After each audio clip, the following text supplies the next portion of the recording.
Good afternoon, everyone. This is Amy, the Mystic Rose Tarot. It's been a while since I've been online and to share a video with you.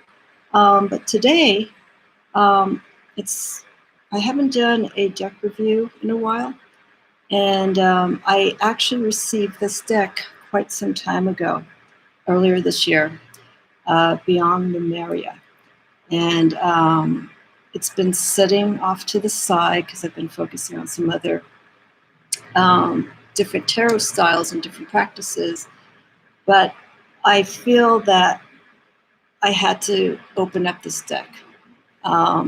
Something started calling me to go open me.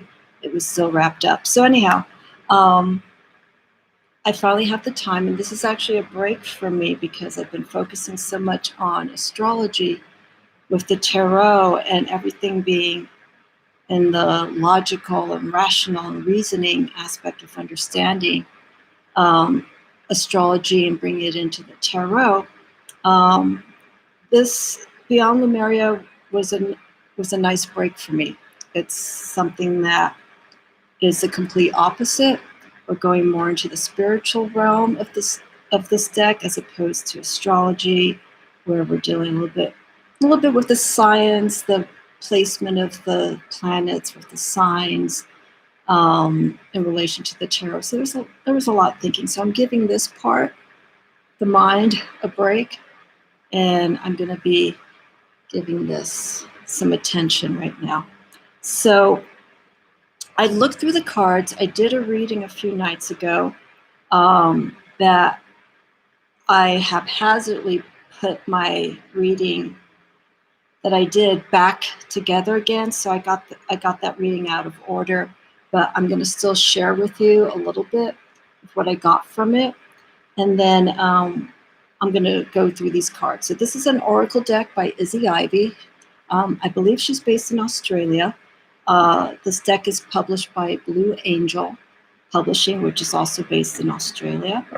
And this is my third deck from artists that are based from Australia. So there's obviously some wonderful energy coming out from Australia, spiritual-wise, and it's understandable. You know, you look at the country and they have all four elements there. You have the water, they don't have mountains, but I believe there's some mountain-type regions in Australia. You got the desert, obviously, so you have the balance of all the four elements.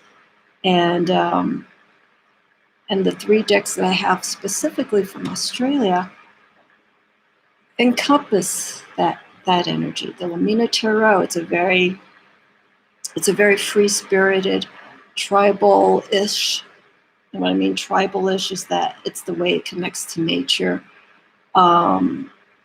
It goes through the elements very nicely in that deck.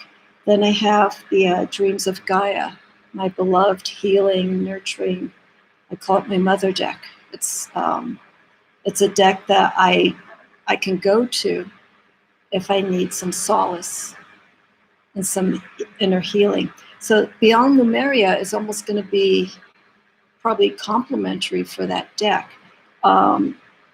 Lemuria deals with elements, which we'll go through. The chakras. Normally we know 7 chakras, but there's 3 more chakras that Izzy introduces into this deck, so it makes a total of 10. And there's 3, in these chakras, there are 3, the 3 additional chakras represent in-between points between the main chakra points that we know. And I'll point that out to you. And then she gives a beautiful explanation of the elements. This deck may put off a lot of people because it has a lot of, I have to say it again, it's a cosmic deck. There's a lot of energy in it. There's a lot of movement. There's a lot of colors in it. And for a lot of people, that seems busy for them because they don't know how to read into it, or they have to spend maybe a little bit more time to really look in the deck. But that's what you need to do, especially with this one. So yeah, and then so we have the chakra points, 10 chakras. We go through the elements, and then we go to the seeds. These are the seeds through Lemuria that are used as guides. I can almost call this maybe the minor arcana for this deck, even though it's not a tarot deck, but it sort of fills in the gap for when you do a reading. It could give more information to add if you're doing an elemental reading or if you're doing a chakra reading. So we'll go through that. I'm going to show you all 56 cards because I have not spent a lot of time with this deck. I just want you to look at the pictures and just kind of take in what I was seeing.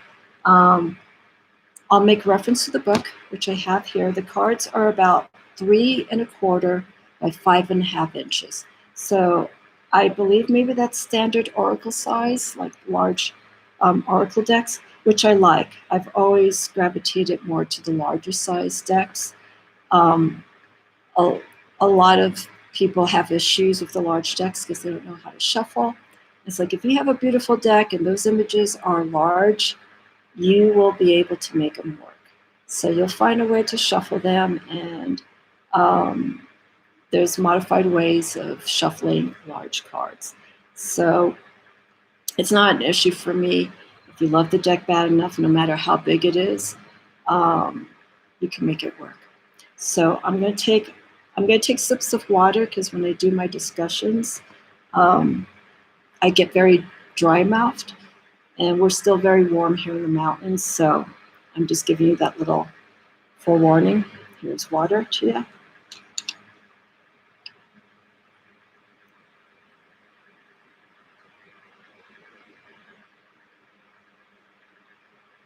Okay, let's see how long this will hold me for the next sip. Alrighty, okay, so let's go into it. I'm going to show you the packaging. Everything is matte. Everything's matte finish. The cardstock is sturdy, which is very nice, and I'll show you that. So here's our box. This is, again, Beyond Lemuria by Izzy Ivy. So we've got the front, we've got the spine. It has a thumb cut out so you can easily pull out. And here's our side. And as I mentioned, it's all matte. There's embossed lettering here. It's very slight, but you'll feel it. And then on the back, which is upside down, on the back we have,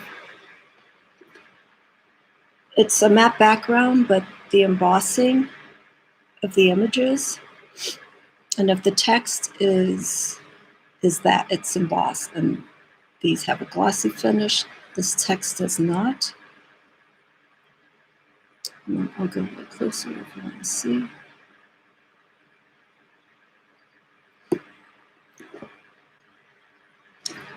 I'm not going to go too detailed with this because the box is very simple. You get a paper insert that goes on top of the book. It's so to protect it. The box is good. Blue Angel Publishing has, from what I've been hearing and also reading, has a wonderful reputation with their packaging. They are one company that I know if I get something from them, for the most part, it's going to be good quality. So it's a great deck packaging, similar to the Dreams of Gaia, very sturdy. Okay, so we have our book here. There's 56 cards in this oracle deck.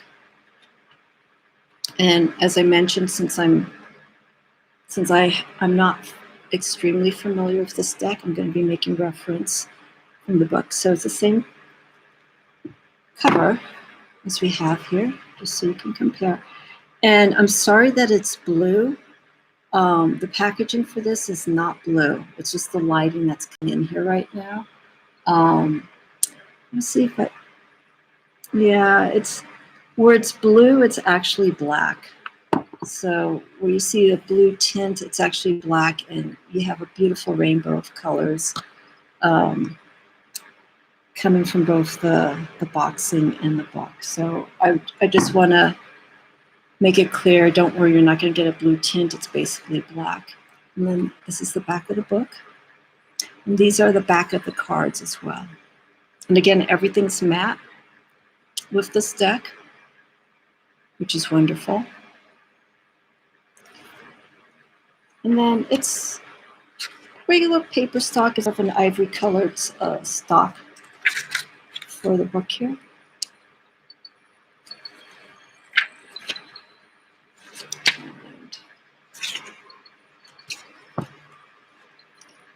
And then we have the card meanings for the chakras, the elements, and then the seed cards. The seed cards are the explanation. Depending on what layout you do, they give more details into the meanings of the cards. So again, if you're doing a chakra reading and you want to pull out a few seed cards, the seed cards can enforce the meaning behind the chakras and also the elements. You could separate seed cards and use them as guides. So again, similar to the minor arcana, they kind of fill in the gaps, but it is an oracle deck, so there's no, there's no series of cards that relates to like the wands, swords, cups, or pentacles. So I'm taking my time with this because, as I mentioned, this is a deck I haven't explored yet, but the energy is just, it's pretty intense. All right, so let's just go into it. I'll share with you the reading that I got from these cards and give a brief explanation. I'm going to, let me see here. I'm trying to see how to best show this because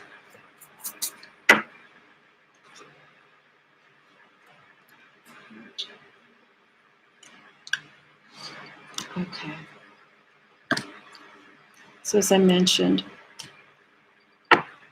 these cards that when I did my reading kind of got messed up. So I'm going to show you the chakras. Alrighty. I'll put this here. Alrighty. So our first chakra, it's not our root. The root is in here, but this is actually what's underneath or in front of us.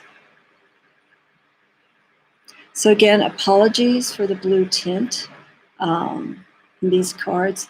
There is blue coloring specifically with some of these cards, but this card is, there's no blue tint. There's blue here, but where you see the black, there's a little bit of a coolish tint to it. It's straight black.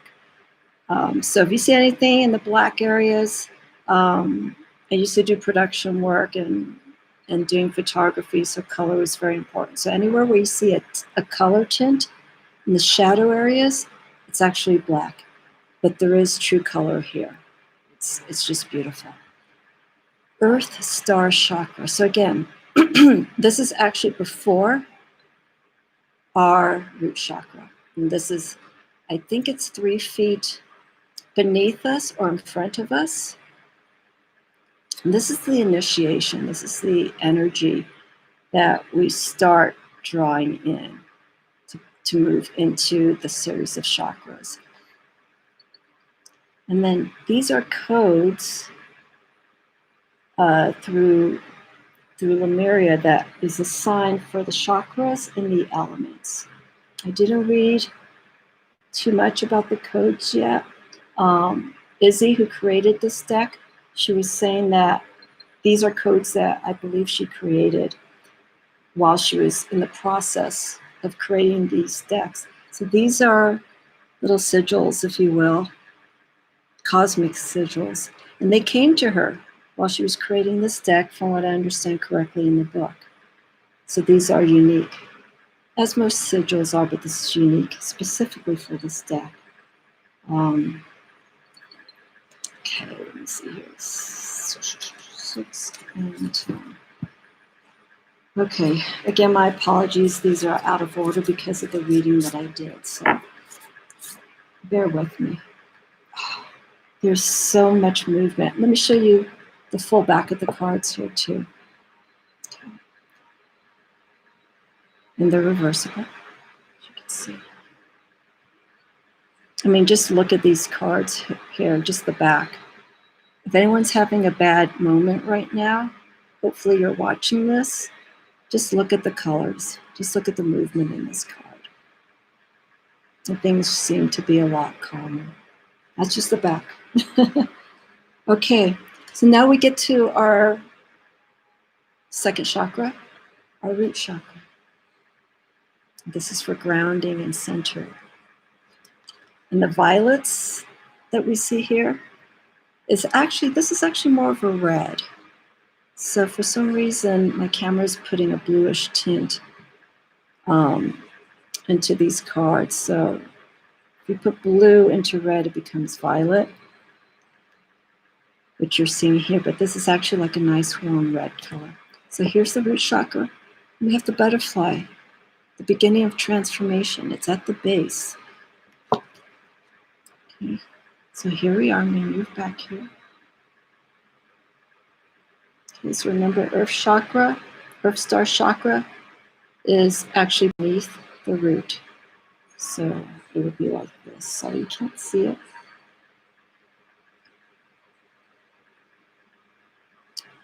So we begin our journey. Energy starts moving. So our brick chakra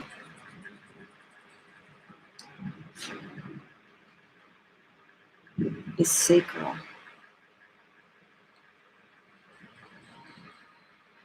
So the sacral chakra is usually around the reproductive organs area.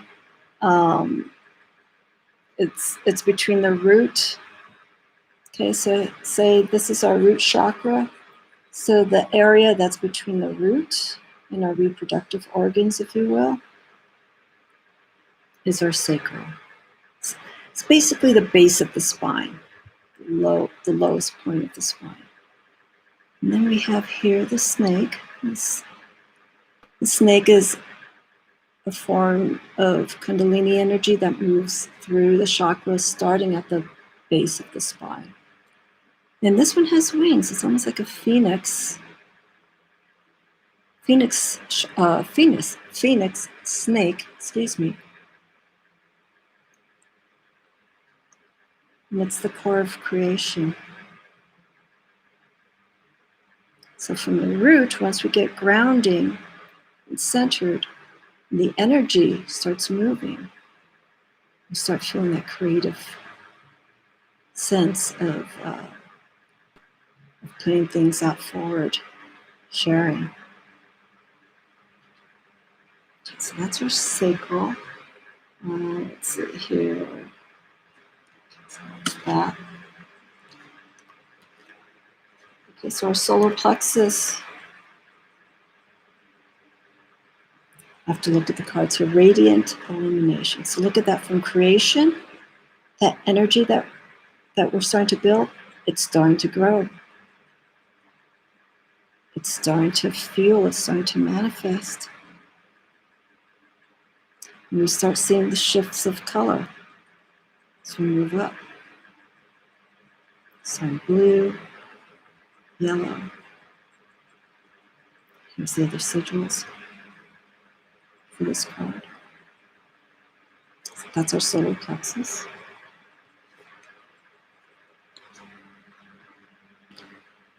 Okay,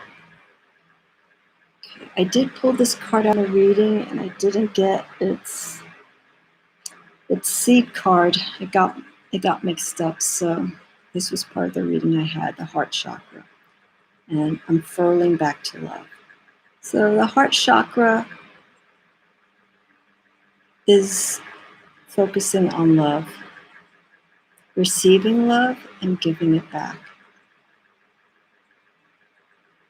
And this holds the color for the heart chakra, anahata, is green. This has the green, we got the green borders here, and then we have blue. And now look at our creature down below. It's now become a dragonfly. Looks like a dragonfly.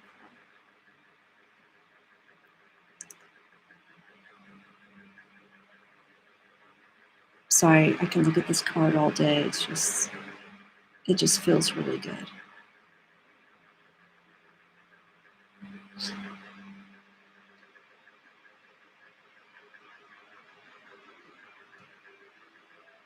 All right, so let me see here. Okay.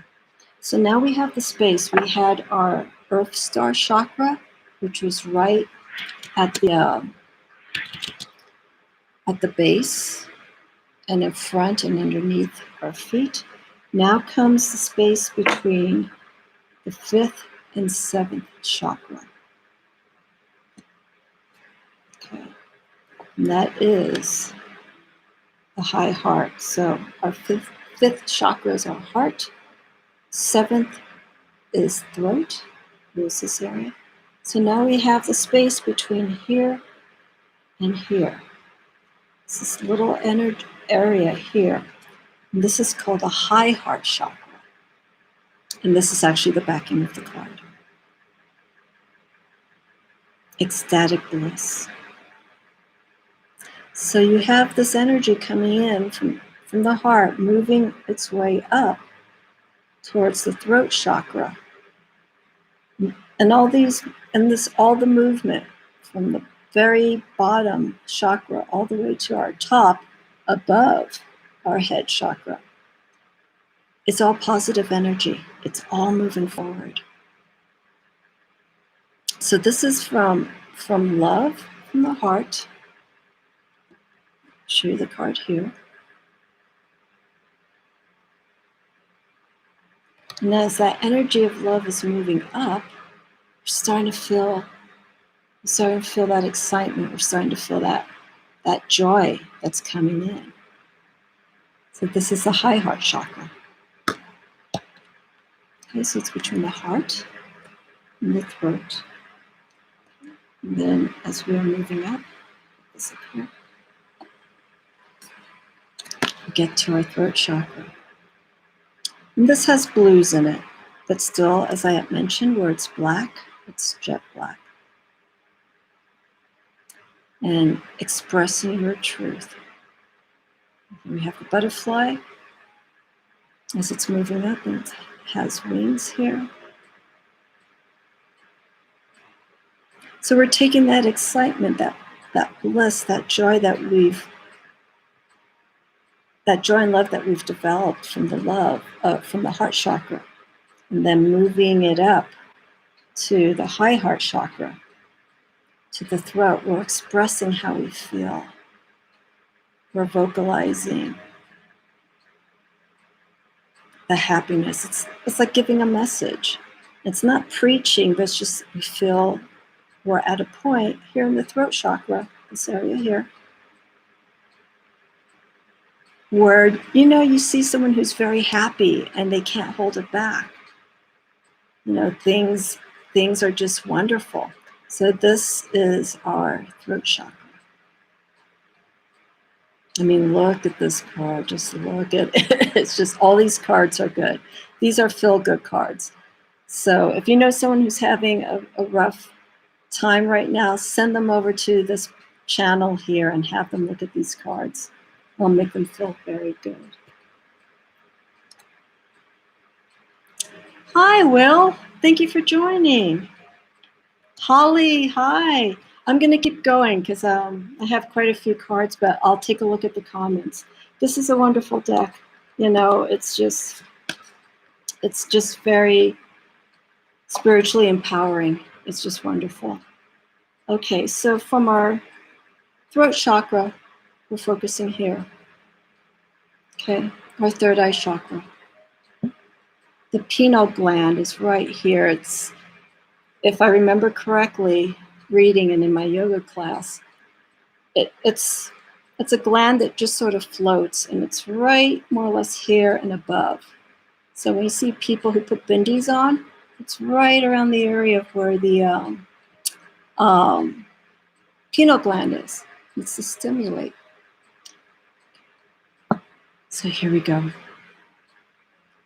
It's a little similar to our throat chakra. Sorry about this. Okay, and again, the coloring that you're seeing here, All these cards do not have blue tinge to it. It's just my camera. But this one here, the third eye, it's a little less busy and it's focused. We could see right here. And actually in this deck, Izzy actually encourages when you want to connect with the chakras to actually hold the card up to that area. So if we're at the root chakra is more or less where we're sitting, but just sort of be conservative. Don't sit on the card. I wouldn't recommend that, but just sort of place it in the general area where you feel most grounded, and that will start moving that energy. The third eye, maybe right here, you could focus on any of these points here to stimulate the area. So maybe like here. And this basically works with intuitive nature, our deep spiritual side, our intuitive side. And connecting with this, aligning, realigning, will get these energies moving. So if you feel like spiritually or psychically or intuitively something is amiss, pull out this card. Or if you have a deck that deals with chakras, or will, like you're saying, you love symbols and geometry, if there is something that connects to you that you feel chakra-wise, use that card to instigate and to move that energy. It's very important. And also now, since we're in a time of transition with our seasons, we have to create balance, and it's perfect because we're in the month of Libra. So I'm trying to get the word out to everyone to really, let's focus on creating balance, harmony. I know there's a lot of stuff going on right now in the world. We're hearing it every day, but let's get back. I don't want this to sound selfish, but it's important that we get back to ourselves. We have to think about other people, but the only way we can think about other people and manage that and take care of that is we've got to take care of ourselves. So if we're really off balance in certain areas, we need to take care of that, because with any imbalance, it's going to cause issues with, solving things or working through situations. It's very important. So let me, where is my ninth card? There it is. Here we go. Crown Chakra. So I'm going to show you the 8th card because I want you to see a color transition. Again, this deck is just so full of color and whatnot. So here's the card that I just showed you, Third Eye Chakra. Now look at the energy here with our Crown Chakra, the ultimate self. Okay. Now what's interesting too is I'm going to show you from our first card. This is the Earth Star Chakra. This is the card that's about 2 to 3 feet in front of us, in front of our feet. Okay, so if you see here, the energy in the Earth Star Chakra seems to be more confined. It's more detailed. It's the initiation, so everything's sort of focused. Now look at our Crown Chakra. Things are opening up. Our Crown Chakra is here. And then our 10th card is actually above. Some people feel the Crown Chakra is here, but here is where our crown is. Right here in the center, it goes a little bit back, like right about here. It's not top, it's a little bit the back. Okay, so this is connecting to our truer selves. From 1 to 8, we are building up that energy. And like I said, with the card that I just showed you, look at this release. It's such a liberating card to have. And again, just look at this. There's just so much movement. It's calming, it's cooling. It's finding that true self to who we are. And when you find that, this feeling that we're seeing in this card, is wonderful. Alrighty, so the 10th card for the chakras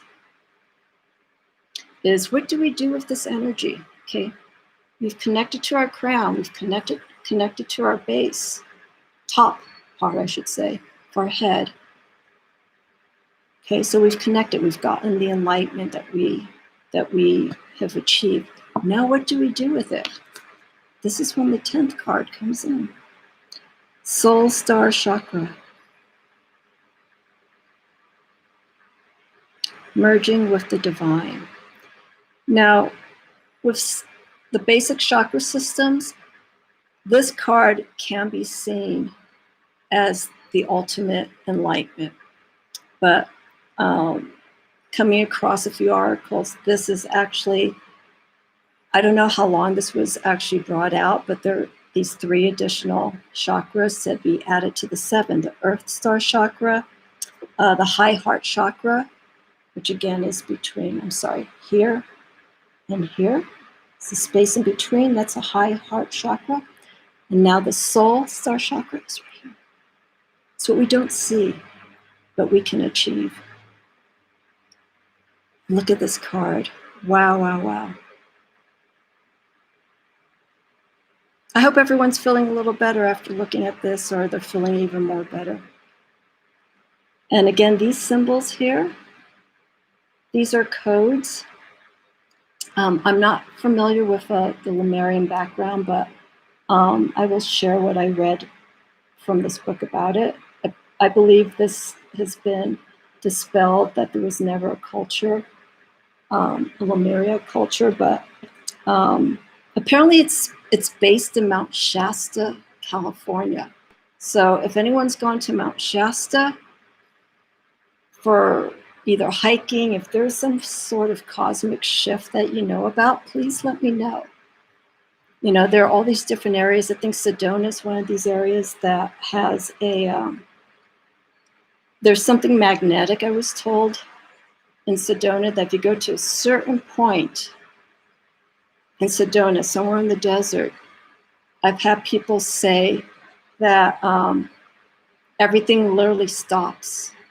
Their cell phone stops working, watches stop ticking, anything electrical just stops.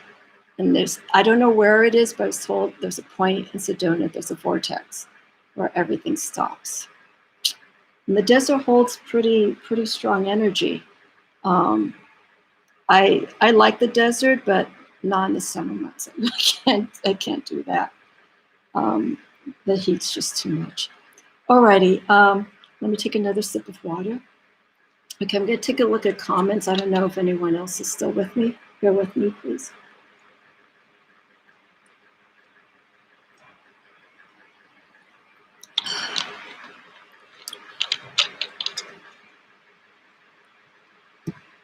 Okay, I'm just looking through these very quick, so bear with me 1 minute.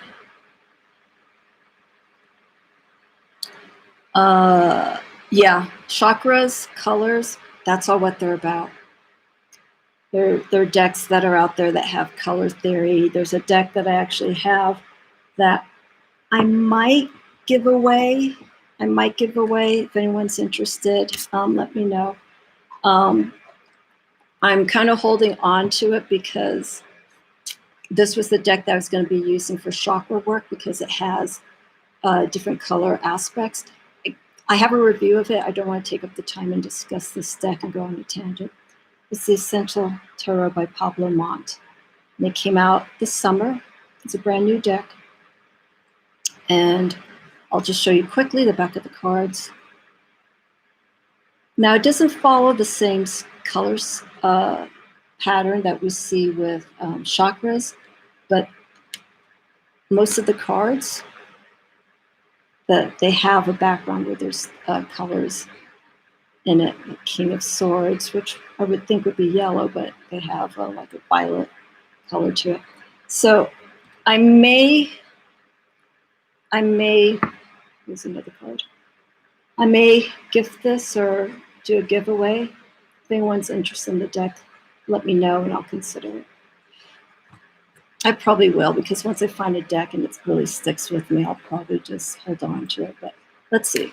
All right, so next we have the elements. So with the chakras, we've got 10 chakras in this deck.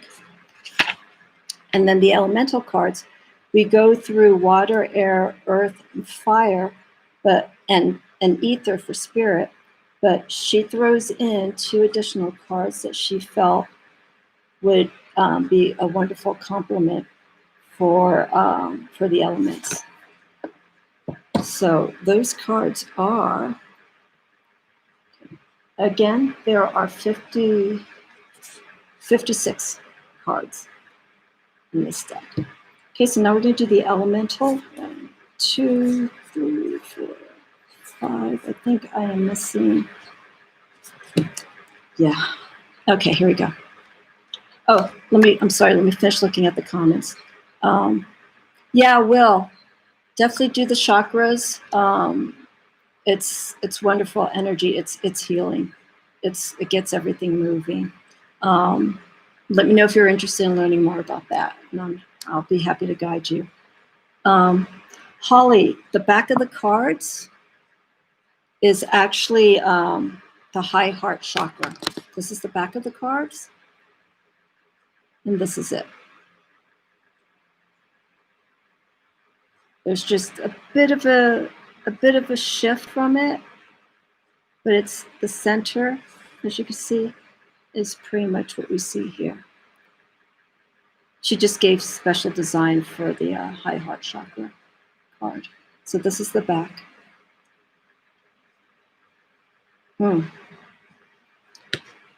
These cards, man. I'm a spiritual person, but when something excites me like this, especially when you're going through a deck, you know, when you get those new decks and you're just like, oh, wow, or oh, no, this isn't a good deck. You feel it. So, okay, let's go on to the elements. Okay, I'll finish looking at comments in a moment. Okay, so here's ether. The senseless, the seamless, unspeakable. Again, here we have the sigils. And if anyone's joining in, these are sigils that Izzy got in the process. They came to her, if you will, while she was creating this deck. So they have their own specific meaning to each card. We have dragons here. A lot of mirror imaging, which is nice. You know, it's a reflection of who we are, inside out, outside in. So that's our ether. The only thing, and it's very minor, you know, with every card, with every deck that you get. This is beautiful. Okay, so here's the water. Card of water, the overflow, and we have the elemental symbol for water. The characters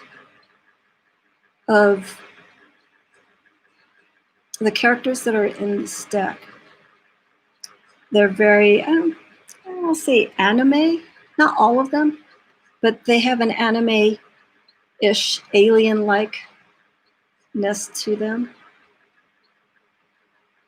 And here you see the movement of water.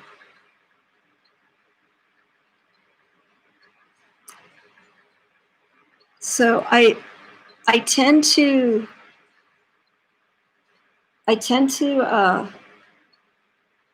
not like decks where there's a whole bunch of people in it, because I like to focus more on the elements, the wands, cups, swords, so on and so forth. And sometimes when there's too much people in it, it kind of takes me away. I have decks that show people in it, but this I can work with because they're not really people, they're entities. Okay, they could be male or female. The energy can be more on the female side or masculine, but the persona themselves, you could go either way. So here we have air, paradigm shift. Oh, look at this. The more I look at this deck, I wish I opened it sooner, but here we are. So here's air.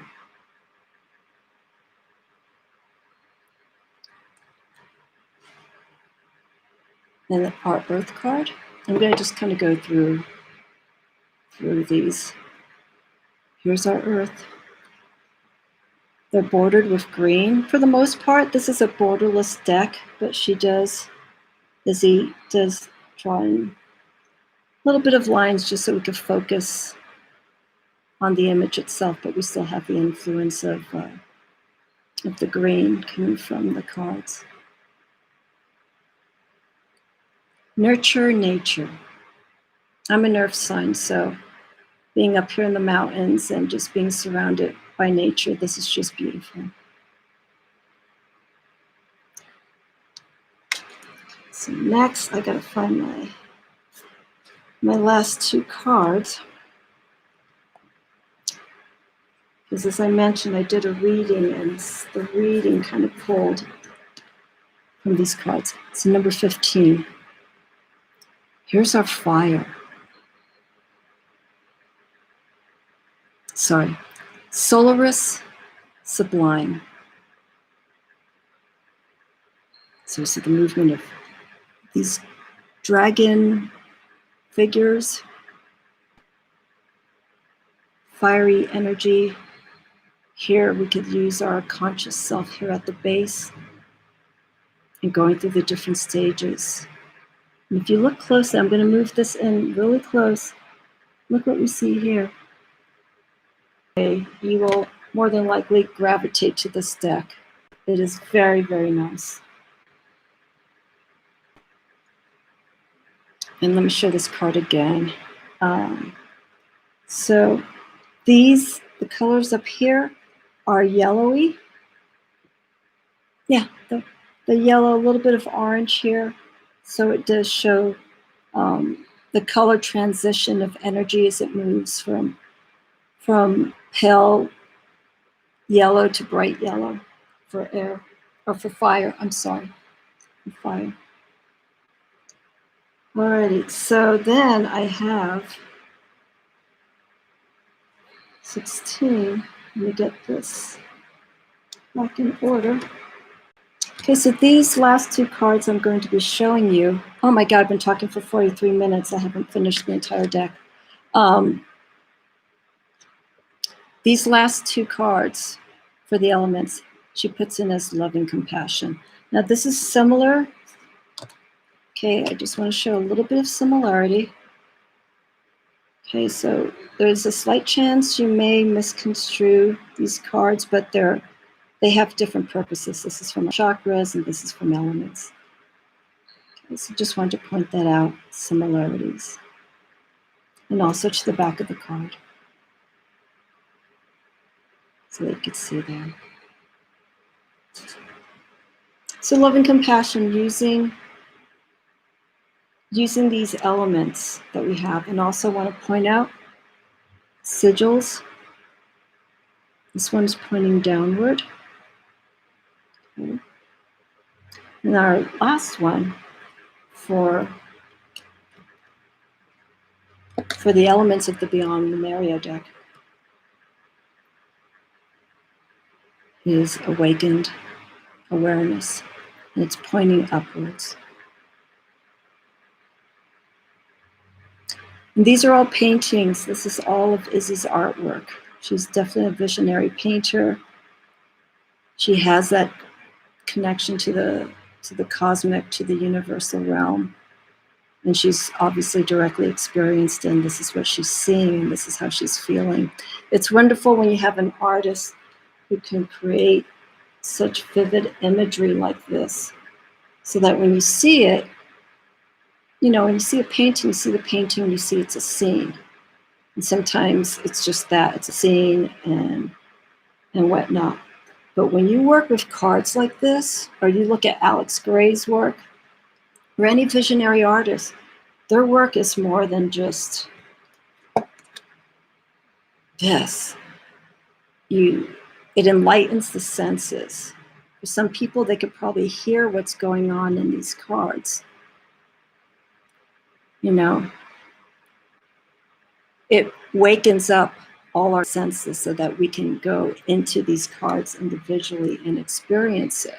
And that's what's so important for me as a reader, that when I get a deck and I look at the images, it's almost short that all my senses have to feel like it's part of that scene. So if I see something, I would like to be able to smell it, hear what's going on, obviously see, maybe feel the texture of that flower or anything like that. And maybe even taste. Because when you smell something, it can also activate our taste buds. So you can actually, maybe what you're smelling, you could probably taste. You smell that rose that's in the card, and you could probably taste it. So, not to get weird or anything, but when you're building an intuitive connection with decks or just your environment, because I'm an empath, all those senses just get woken up so that I can actually go inside those cards and experience it. It's a visionary technique, and it's an exercise I think a lot of tarot readers should do, is spend time with the deck and go inside of it. Go on that horse of the night as it's rearing back. What does that feel like? Be that page that's just standing there waiting, right? Be the queen, feel the queen. What does it feel to be in that throne, surrounded with all that energy? And the same with the king. So it's a very higher level experience for me when I do the tarot. And this deck just reaffirms how I feel. So anyhow, let's move right along. The next cards, I'll probably skip through the cards because I've been talking so much. I really don't want to because they're so beautiful. I'll probably just go very quick. These are seed cards, and we've just finished the elements. Sorry, I'm going back and forth here. I'm going to show a few of these, and then I'm going to look at comments. Here's our alignment. Okay, there's a lot to see in these cards. I actually don't want to look at the book right now. So these are our seed cards. As I had mentioned earlier, the seed cards are almost like the minor arcana for this deck. You can use it to get clarification on the elements or on the chakras, or just shuffle the whole deck together and just see how everything is interconnected. I mean, ideally, that's how you use this deck. Okay, so here we have the alignment. And here we have, I believe it is the 7 chakras. 1, 2, 3, 4, 5. No, it's all 10 chakras. And here's our cosmic level. And then we have the dolphins. And then we have the butterfly here. The dolphins rule the mind, intellect. We're starting to see the transition. And also look at the colors too. How we go from dark, we're at our root base. We start becoming a little bit more open towards things. Here's our heart, Anahata. I think our throat's right about here. Pineal gland.